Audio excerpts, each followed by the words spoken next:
Nadine Collier was 39 years old, and for 11 years she had been the quiet foundation her husband stood on without ever once looking down to see what was holding him up. To his friends, she was just Nadine, the one who wore sensible shoes to cookouts and left early to check on her mother. She drove a 6-year-old Civic with a sun-damaged hood and brought her lunch to work in a glass container with a blue lid. She clipped coupons and kept the thermostat at 69 in winter. His colleagues' wives called her sweet and meant it as a diminishment.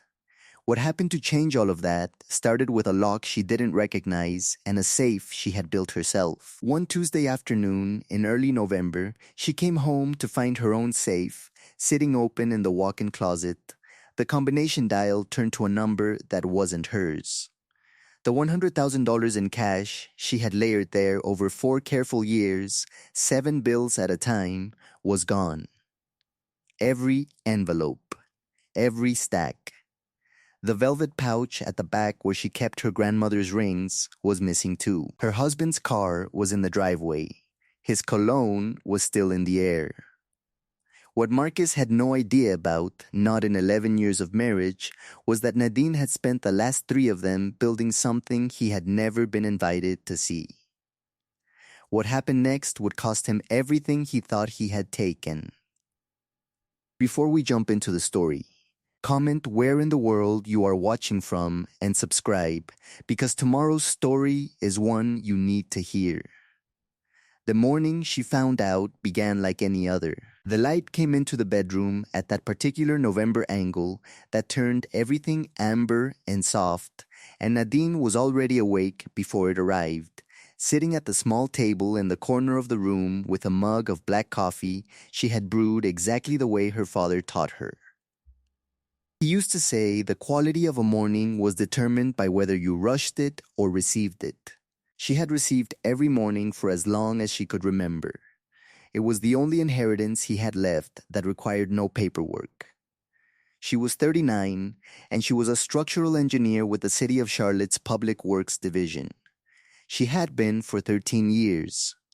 She designed the load-bearing structures inside bridges, parking decks, retaining walls, the hidden architecture that kept everything above it from collapsing. She was very good at her job. She had learned early that the things people took for granted were only possible because someone had done the invisible work of making sure they held. The house itself was evidence of that. She had laid the kitchen tile herself the summer before her second pregnancy, the one she lost, working on her knees for a weekend with her father watching from a folding chair he'd brought from the garage. He had not helped her lift a single tile. That was not what his presence meant. It meant she was not alone. The tiles still ran perfectly level. She checked them sometimes with a spirit level she kept in the utility drawer, just to see. She had met Marcus Cole at a birthday party for a mutual friend in 2013. He was standing near the sliding glass door with a drink in one hand, talking to someone with the kind of ease that felt performed, but just barely, close enough to genuine that she filed it away without acting on it. He had asked her twice what she did for work, listening both times the way people listen when they are waiting for an opening, not absorbing the answer. She had liked him anyway. He was handsome in a careful way, and he had sent flowers 3 days after that party, which no one had ever done, and she had told her mother about it with a kind of surprise she wasn't used to feeling. They married in 2014 at a small ceremony in Charlotte. Her father walked her in and held her hand one extra second before releasing it. She had thought at the time it was sentiment. She understood it differently now. Marcus sold commercial real estate. He was good at it in a transactional way, the kind of good that works when markets cooperate. He dressed expensively. He had friends. He kept his phone face down, always, which she had noticed once and set aside. On the morning in question, the morning she received rather than rushed, he was still asleep when she carried her coffee downstairs. His breathing was even, his face was smooth. She did not yet know what was in the closet. She had gone up to retrieve a document for a project review she had that afternoon, a folder she kept on the shelf above the safe, and the closet door had been ajar in a way she never left it. She pushed it open the rest of the way. The safe door was open 2 inches. The combination wheel was positioned at 34, which was neither the first nor the last digit of her sequence. She stood in the doorway for a moment before she moved. She did not need to open it further to know. She opened it anyway. Her hands didn't shake. She did not call out his name. She did not go back to the bedroom. She stood in front of the open safe, and she looked at what was not there. And she understood with the same clarity she brought to a load calculation that the absence of $100, 000 in cash, and her grandmother's rings was not an accident or a robbery or a mistake. This was the shape of something planned. Nadine was a structural engineer. She did not need to be one to recognize the shape of demolition. She photographed the safe from 4 angles with her phone. She noted the position of the combination dial. She checked the closet floor for any remaining bill that might have slipped or been left. There was nothing. She closed the safe door carefully and went back downstairs and sat with her coffee, which had gone cold. Then she began going through bank statements on her laptop. She had separate accounts Marcus knew about. She also had accounts Marcus did not know about. She was looking at the joint account now, the household account, and what she found there took her 2 hours to fully reconstruct. Over the past 14 months, $62,000 had been moved out of the joint account in increments that fell just below the amount that would have triggered a bank notification. $800 here, $1,400 there. Sometimes 2 withdrawals in the same week from different branches. She cross-referenced against their statements for the 2 years prior. The pattern began, as far as she could determine, in September of the previous year. He had been planning it for at least 14 months. She found the hotel receipts next, in the email account they shared for household subscriptions. He had forwarded a booking confirmation to himself and neglected to delete it from the sent folder. 3 nights at a hotel in Raleigh last spring, dates when he had told her he was at a conference. A second confirmation 2 months later. A third. A woman named Celeste Harmon appeared in a joint billing note. Her phone number was in the confirmation. Nadine did not search for the woman. Not yet. She opened a folder on her desktop. She named it the date, November 5th. Then she picked up her personal cell phone, the one no one else had the number to, and she made a single call. Real power, her father had always said, operated in quiet rooms. The woman who answered on the second ring was named Patricia Abrams. She was a family law and asset protection attorney Nadine had retained 3 years prior. Not because she suspected Marcus then, but because her father had told her when she turned 35 to find herself an attorney the way she'd find herself a doctor, before you needed one, so you already knew who she was when the time came. Patricia had an office on the 4th floor of a building downtown that Marcus had never set foot in. Nadine met with her the following morning. She laid out what she had found: the empty safe, the withdrawal pattern, the hotel receipts, the name Celeste Harmon, the altered combination on the lock. Patricia did not flinch. She made notes in a yellow legal pad with a mechanical pencil and asked 3 questions. She did not ask how Nadine was feeling. That was one of the reasons Nadine trusted her. "The cash was yours independently?" Patricia asked. "Documented," Nadine said. "I have the withdrawal records going back 4 years. All from my separate account before it went in there." "And the rings?" "My grandmother's estate. I have the probate inventory." Patricia set down her pencil. "He has exposed himself to criminal theft and civil recovery. The marital asset question is secondary. What he took from that safe was yours, not marital property. She paused. We move carefully and we move completely. Can you continue to act normally at home? Nadine said she could. Preparation is the work. She called her uncle Darnell that same afternoon. He was 71, retired from 30 years with the Postal Service, and had known Marcus before Nadine did. They had grown up on streets that touched each other's edges. Darnell had given his blessing at the wedding with a warmth that had always contained, she now recognized, a reservation he'd kept private out of respect for her choice. She drove to his house in the West End and sat at his kitchen table while he made tea he didn't ask if she wanted. She told him what she'd found. He was quiet for a long time. Then he said, I heard things from his cousin back in the spring. I didn't bring it because I had no proof and I know what your father raised. He looked at her steadily. He's been spending money like a man who plans to not be accountable for it. New car last month. The woman has an apartment in Noda. I didn't know the money was yours. Nadine asked him how long he'd known about the woman. 6, 7 months, she nodded. She did not let what she felt into her face. Darnell reached across the table and covered her hand with his. You going to be all right? I'm going to be clear, she said. He understood the difference. He had taught it to her. What Patricia's investigative contact found over the following 10 days assembled itself into a picture that had a logic to it, the way structural failures always did in retrospect.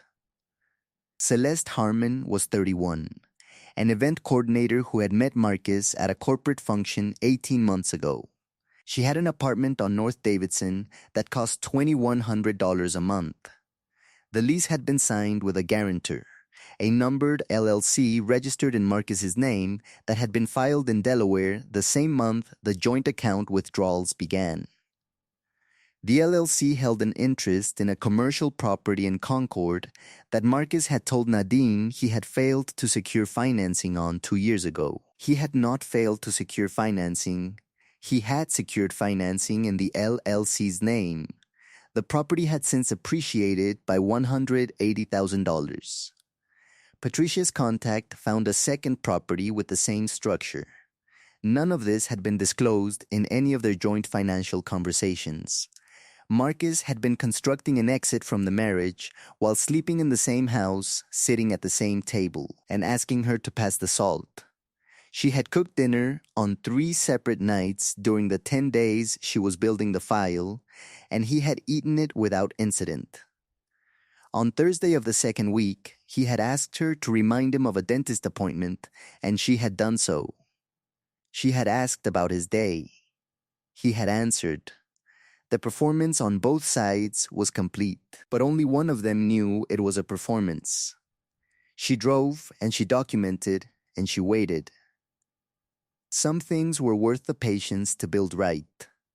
The meeting was arranged for the 3rd Thursday in November in Patricia's conference room on the 4th floor.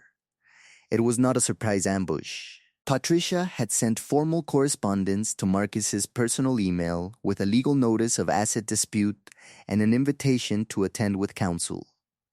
He had arrived with a real estate attorney named Keith who specialized in contract disputes, not family law, which told Nadine something useful about how seriously Marcus had assessed the situation. He had not assessed it seriously at all. Patricia had arranged for a court reporter. Darnell was present as a witness to the character of Nadine's separate property. The investigative contact's findings were printed and tabbed in 4 copies. Nadine arrived 8 minutes before Marcus did and was seated when he walked in.